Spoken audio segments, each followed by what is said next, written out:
First of all, Pakistan is not following Islam. Are you joking? I'm saying not Pakistan, we have 90% Muslim. Muslim means follow Islam. But Muslim, what Muslim? What Muslim?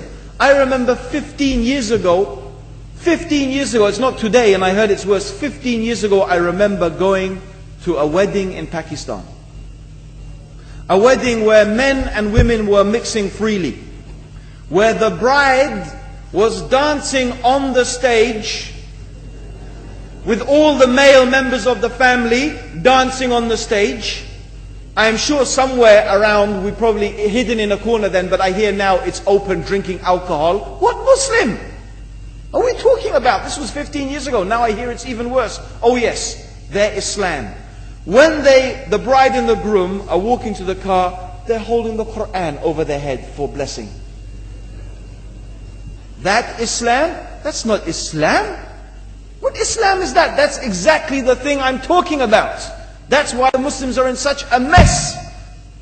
Because of this nonsense, this hypocrisy, actually they are insulting the Quran by doing that. Amongst all of this haram, they think that the Quran, holding it over their head, is going to bless them because they're holding it. What is that? Where did they get this from? So, I don't know what we're talking about. In fact, this is the problem. You see, the Muslim world itself is so far from Islam. So many you find here in India. Well, I know it's not a Muslim country, but there are lots of Muslims here. But I don't know what sort of Muslim. Most of them go to the dargah and they call upon some dead person in the grave, and they think that by talking to a dead person they're going to have their needs fulfilled. What's the difference between that and worshipping an idol? There's no difference, believe me. It's shirk. I've seen it myself with my own eyes. I'm praying in the masjid, the adhan goes, the people are praying in the masjid, and the people in the dargah are not coming to the mosque to pray. They're still going around the dargah and making all their whatever the things they do. What's that? That's not Islam.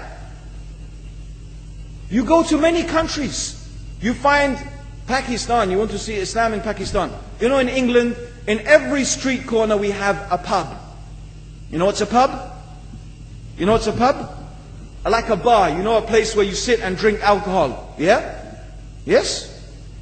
In Pakistan, believe me, they have something worse than that. Yes, worse. On every street they have a picture of a palm.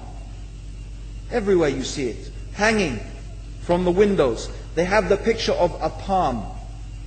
What's that advertising? Something worse than drinking alcohol. An invitation to disbelieve in Allah. That they're going to read your hand and tell your fortune. Shirk. It's shirk. Whoever believes, the Prophet said, sallallahu alaihi wasallam, whoever visits a fortune teller out of curiosity, Allah will not accept their prayers for 40 days. Whoever believes in the fortune teller has disbelieved in Allah and His Messenger.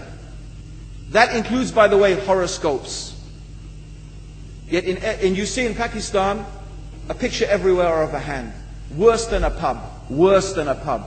It is better to drink alcohol than make shirk with Allah. Yes. So this is the Muslim countries. You will not find one except they are not doing magic and shirk and kufr. Or except maybe one or two you will find. So this is the state of the Muslims. So no wonder we're in the confusion and the chaos. So these are not good examples. And this is really, in fact, the very reason that I'm saying why we are in such a big mess.